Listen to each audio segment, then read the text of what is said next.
이번에 배워볼 어휘는 곡식이라는 의미를 가지고 있는 곡입니다. 첫 번째 표현은 곡간입니다.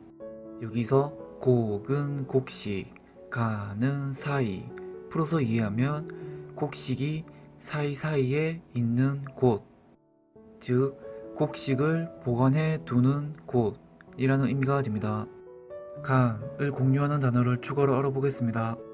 곳간의 곳은 창고, 간은 사이, 풀어서 이해하면 물건이 사이사이에 있는 창고, 즉 물건을 간직하여 두는 곳이라는 의미가 됩니다. 공간의 공은 비다, 간은 사이, 풀어서 이해하면 사이에 비어있는 곳, 즉 어떤 것이 존재하거나 어떤 것이 일어날 수 있는 곳이라는 의미가 됩니다. 다음 표현은 공류입니다. 여기서 곡은 곡식, 류는 무리, 풀어서 이해하면 곡식 무리라는 의미가 됩니다. 류를 공유하는 단어를 추가로 알아보겠습니다. 종류의 종은 씨, 류는 무리, 풀어서 이해하면 종이 되는 무리, 즉 사물의 부분을 나누는 갈래라는 의미가 됩니다. 다음 표현은 곡물입니다. 여기서 곡은 곡식, 물은 물건, 풀어서 이해하면 사람의 식량이 되는 쌀, 보리, 콩, 조, 기장, 수수, 밀, 옥수수 등을 통틀어 이루는 말이 됩니다. 물을 공유하는 단어를 추가로 알아보겠습니다. 물건의 물은 물건, 건도 물건, 풀어서 이해하면 물건이라는 의미가 됩니다. 다음 표현은 곡식입니다. 여기서 곡은 곡식, 식은 밥 또는 먹다, 풀어서 이해하면 사람의 식량이 되는 쌀, 보리, 콩, 조, 기장, 수수, 밀, 옥수수 등을 통틀어 이루는 말이 됩니다. 즉 곡물과 같은 의미입니다. 식을 공유하는 단어를 추가로 알아보겠습니다. 식사의 식은 먹다, 사는 일, 풀어서 이해하면 먹는 일이라는 의미가 됩니다. 다음 표현은 곡주입니다.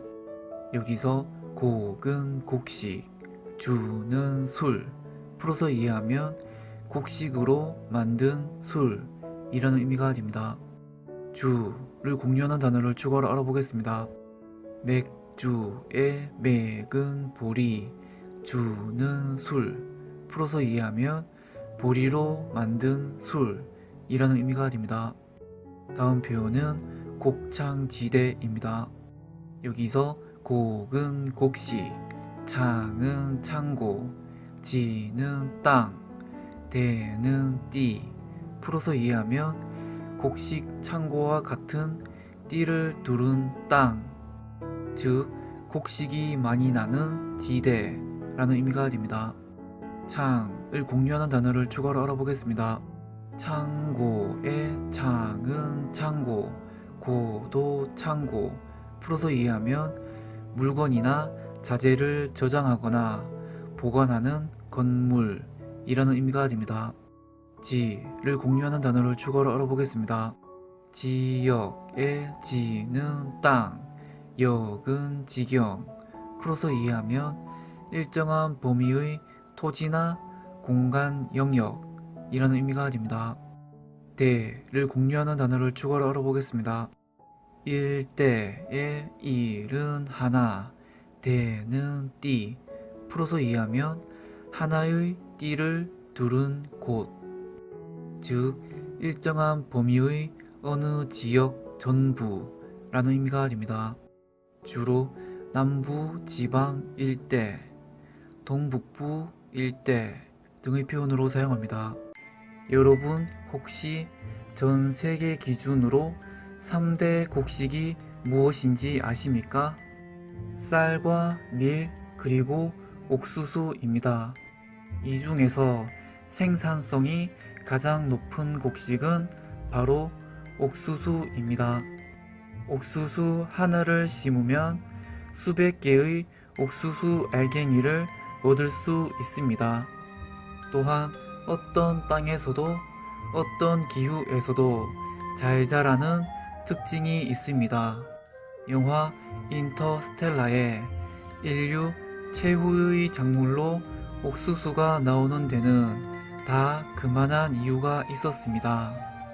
현재 옥수수 최대 생산국은 미국이고 매년 어마어마한 양의 옥수수를 생산하고 있습니다. 넘쳐나는 옥수수를 소비하기 위해서 옥수수는 동물 사료뿐만 아니라 추가로 가공하여 옥수수 기름, 단맛을 내는 액상과당, 그리고 전분까지 생산되고 있습니다. 옥수수 사료나 옥수수 기름, 액상과당, 전분에 의해서 가축, 유제품, 튀김, 음료수, 아이스크림, 과자 등등이 생산되고 있습니다. 따라서 우리들은 매일 간접적으로 옥수수를 먹고 있다고 볼 수 있을 겁니다. 엄청난 생산성을 가진 옥수수는 중앙 아메리카 대륙에서 처음 재배되었습니다. 처음에는 옥수수 알갱이가 많지 않았지만 원주민들이 계속 품종을 개량해서 옥수수의 생산성을 높였습니다. 이러한 옥수수를 바탕으로 마야 문명이 탄생하였고 잉카 문명과 아즈텍 문명도 뒤를 이어 탄생하게 됩니다. 마야 문명 신화에는 옥수수 신이 등장하며 신이 옥수수로 인간을 만들었다고 기록되어 있습니다. 마야인의 후손들은 지금도 스스로를 옥수수의 종족이라고 부를 만큼 아메리카 대륙의 옥수수는 없어서는 안 될 가장 중요한 곡물입니다. 아메리카 대륙에 옥수수가 있다면 유라시아 대륙에는 쌀과 밀이 있습니다. 지금부터는 쌀 문명과 밀 문명의 차이점에 대해서 설명드리겠습니다. 우선 쌀과 밀 중에서 생산성이 높은 작물은 쌀입니다. 쌀은 종자 대비 수확량이 100배 이상까지도 되었지만 밀은 종자 대비 수확량이 수배에서 수십 배 정도밖에 되지 않습니다. 따라서 생산성, 즉 인구 부양 능력이 높은 쌀을 주식으로 한 동양에서는 밀을 주식으로 한 서양보다 단위 면적당 인구 밀도가 2배 이상 높았습니다. 역사적으로 보면 철기 시대부터 동양의 생산력은 서양을 계속해서 압도하였습니다. 물론 서양에서 신대륙을 발견하면서 농작물 재배지가 넓어지게 되었고 산업혁명을 거치면서 서양의 생산력이 동양을 뛰어넘게 됩니다. 이렇게 생산력이 역전된 것은 쌀과 밀의 생산성 차이가 아니라 경작지 확장과 과학기술의 발전에 의한 것이었습니다. 그리고 동양은 집단주의적인 경향이 있고 서양은 개인주의적인 경향이 있는 이유는 쌀 농사와 밀 농사의 차이에 의해서 결정되었다고 볼 수 있습니다. 쌀은 온난 다습한 지역에서 재배되기 때문에 쌀 농사에는 많은 물이 필요합니다. 그래서 치수, 즉 물을 잘 다스려야 했고 그러기 위해서는 반드시 많은 사람들과 협업을 해야 합니다. 그러다 보니 공동체가 중요하였고 집집마다 붙어서 생활하면서 집단주의가 자리 잡게 됩니다. 인도와 동아시아의 환경이 쌀 농사에 적합하였으므로 동양에는 쌀 문명이 형성되었습니다. 반면 밀은 한랭 건조한 지역에서 재배되기 때문에 쌀 농사만큼 물이 필요 없었고 협업해야 할 일도 없었습니다. 그리고 단위 면적당 생산성이 낮아서 가구당 더 넓은 농토가 필요하였습니다. 그러다 보니 집집마다 멀리 떨어져 생활하게 되었고 개인주의가 자리 잡게 됩니다. 중동과 이집트, 유럽의 환경은 밀 농사에 적합하였으므로 서양에는 밀 문명이 형성되었습니다. 이렇게 쌀과 밀의 차이가 사고방식과 문화의 차이로 이어진다고 볼 수 있을 것입니다. 책 총균쇠를 보신 분이라면 이미 알고 있을 것입니다.